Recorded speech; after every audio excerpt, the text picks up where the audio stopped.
d'être venu à cette conférence. Ah, je vais essayer d'aller m'asseoir. Là, ça va mieux? Bon.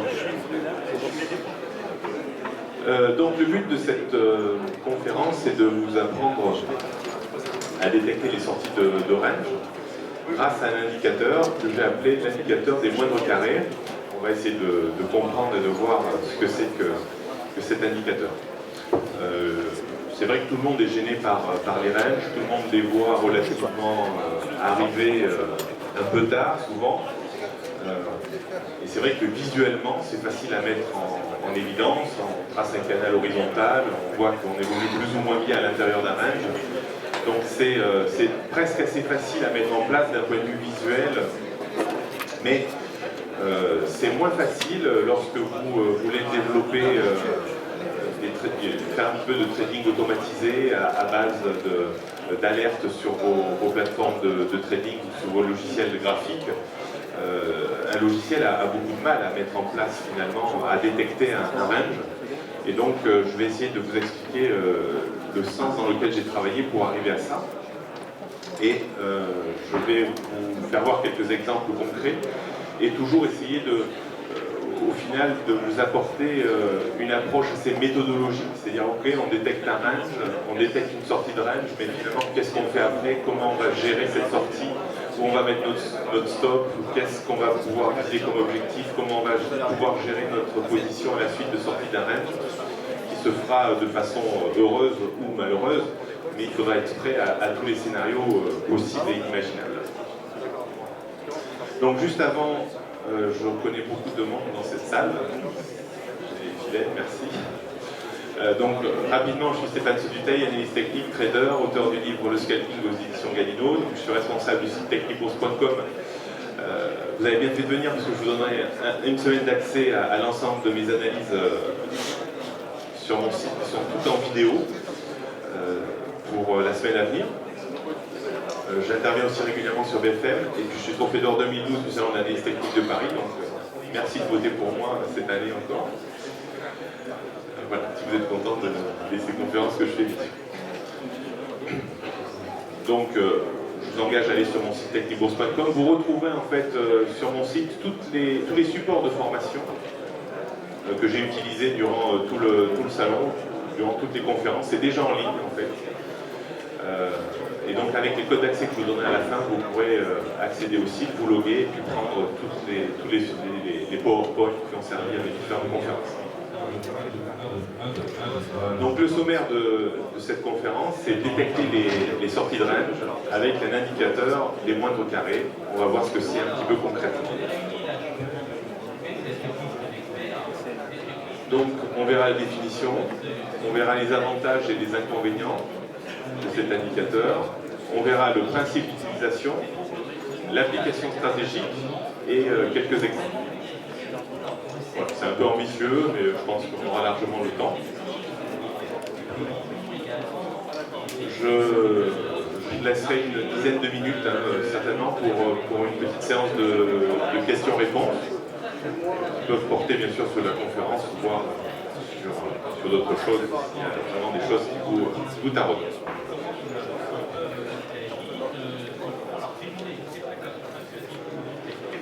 Donc, la définition. Alors, je vais faire un tout petit peu de mathématiques, mais somme toute basique ou ultra vulgarisée, pour vous expliquer un petit peu le cheminement qui a entraîné la création de cet indicateur. Alors, la droite des moindres carrés, c'est quelque chose qu'on utilise beaucoup en mathématiques. C'est une droite qui passe au plus près de l'ensemble des points qui constituent un nuage de points. Ça, c'est un peu compliqué. Je vais essayer de simplifier tout ça. Donc, on appelle aussi cette droite des moindres carrés, on appelle ça la droite de régression linéaire. Pour vous donner un exemple, imaginons, vous prenez une feuille blanche, vous faites des points sur cette feuille blanche, une infinité de points, comme on a fait les points ici, vous voyez. Et il y a une formule mathématique qui va aboutir à la droite de régression linéaire. Et cette formule mathématique est là pour mettre en place la droite qui passe au plus près de l'ensemble des points.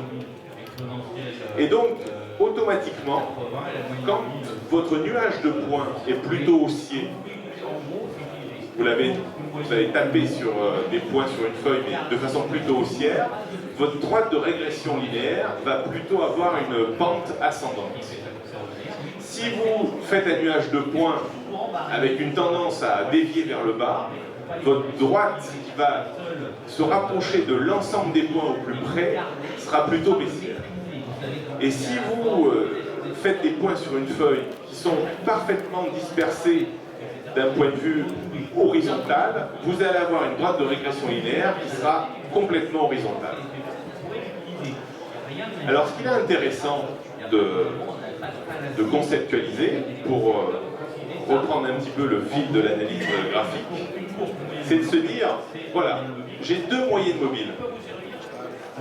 Une longue, une courte, vous voyez, symbolisée en bleu sur le graphique.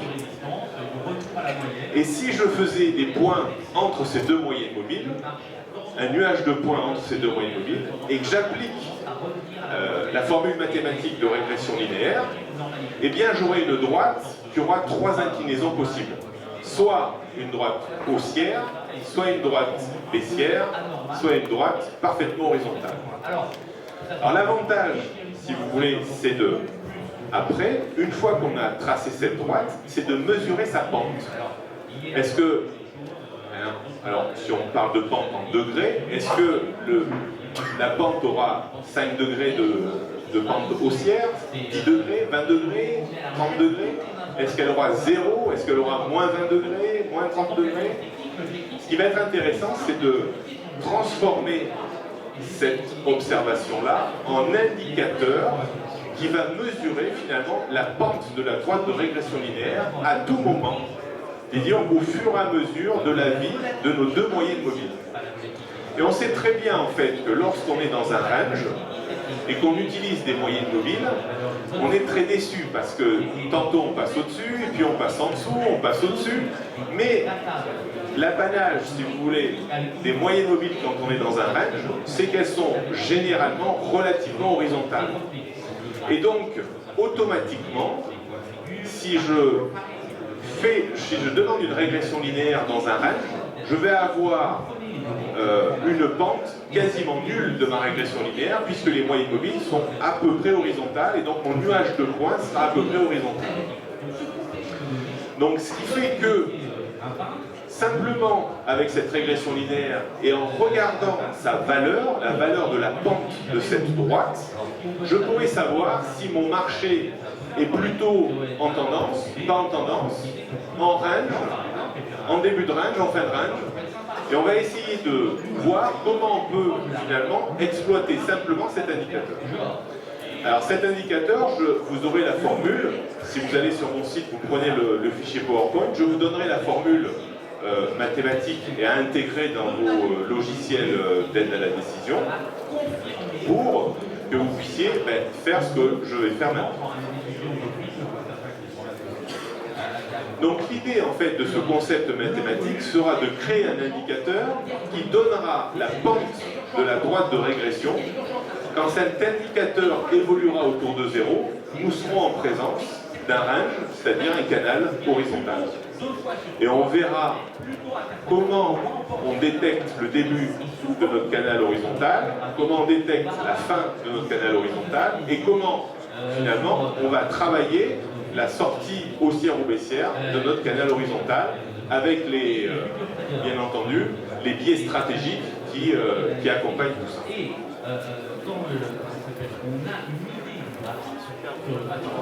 Donc les avantages et les inconvénients de cet indicateur, avant de rentrer un petit peu plus franchement dans son exploitation, c'est une aide objective à la détection d'un range.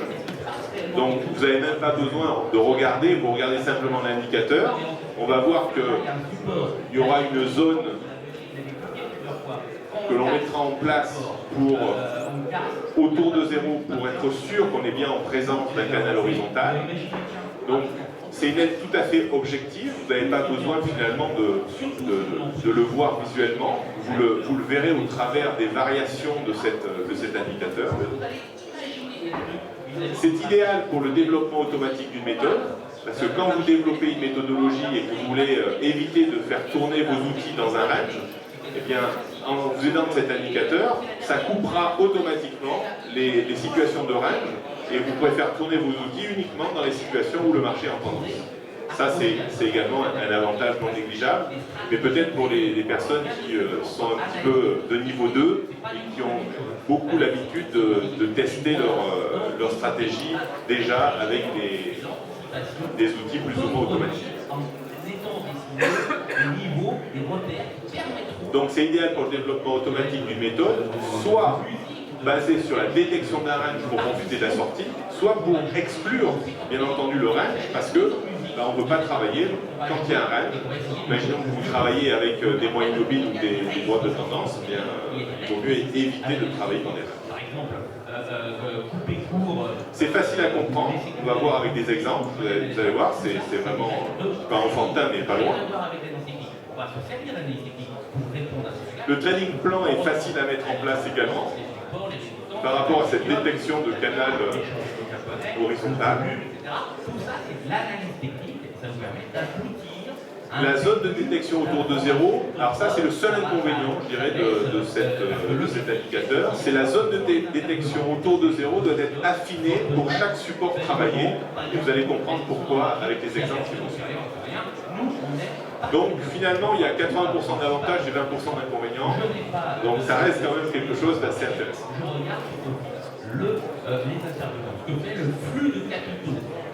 Donc voilà un petit peu comment se présente cet indicateur. En haut, vous avez le graphique. Là, j'ai travaillé sur l'euro-yen.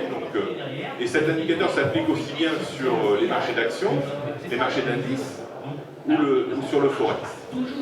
Et sur n'importe quelle unité de temps également, vous pouvez l'utiliser sur de l'intraday, sur des séries de cours de quelques secondes, d'une minute, d'un quart d'heure, d'une heure, de 4 heures, de journalier, monter même sur des unités de temps plus hautes, en journalier, hebdomadaire, voire mensuel. Il s'adapte vraiment à notre horizon d'investissement. Donc, le graphique ici représente l'évolution du dollar yen. J'ai mis sur ce graphique 3 moyennes mobiles, deux moyennes mobiles 20 et 50 périodes exponentielles et une moyenne mobile exponentielle un petit peu plus longue à 130 périodes pour avoir une idée de la tendance un petit peu plus longue de cette devise. Votre indicateur, basé sur tout ce que je vous ai expliqué, la droite des moindres carrés, nuages de points, mesure de la pente de la droite qui est dans les nuages de points, c'est cet indicateur ici, vous voyez, qui baisse, qui monte. Et alors ce qui est intéressant, c'est la ligne du zéro, bien entendu. La ligne du zéro est représentée par cette ligne horizontale. Et ce qui est intéressant de mettre en place, c'est une ligne autour de 0. C'est les deux pointillés qu'il y a. Là, c'est à 60 au-dessus de 0 et à moins 60 en dessous de 0. Ça veut dire que quand votre indicateur des moindres carrés intègre la partie entre les deux lignes en pointillé, vous êtes censé rentrer dans un range. Alors, il y a 2-3 précautions à prendre. Et dire que pour définir un vrai range et être sûr qu'on est vraiment dans un vrai range, il faut au moins que l'indicateur reste entre ces deux lignes en pointillé pendant au moins 20 unités de temps. C'est-à-dire là, c'est du journalier, au moins pendant 20 jours. On risque d'avoir une mauvaise approximation des ranges beaucoup plus courts. Ou alors, si vous avez la suspicion d'un range plus court sur le journalier, il vaut mieux passer sur une unité de temps inférieure, par exemple du 4 heures, et là, il apparaîtra plus nettement si range il doit y avoir. Mais sur l'unité de temps que vous utilisez, je vous conseille de chercher les ranges qui ont au moins 20 bougies. Donc là, au moins 20 jours. Alors je vais aller un petit peu plus en avant, je vais obéir à la... Je vais suivre la logique que je tente de vous expliquer. Vous voyez, vous avez deux rectangles, ici. Ce premier rectangle-là, je l'ai tracé quand mon indicateur a commencé à rentrer dans la zone où je suis susceptible de détecter des ranges. Donc, j'ai commencé à tracer mon rectangle à partir de cette bougie-là, et vous voyez que le marché est resté entre ces deux lignes en pointillés pendant quelques temps, et dès qu'on est sorti par le bas, là, on pourrait sortir par le haut, mais dès qu'on est sorti par le bas, dès qu'on a cassé notre ligne en pointillé, là pour le coup opposé, eh bien, j'ai arrêté la construction de mon range et je l'ai délimité en fonction des plus hauts et des plus bas réalisés pendant la période supposée de range.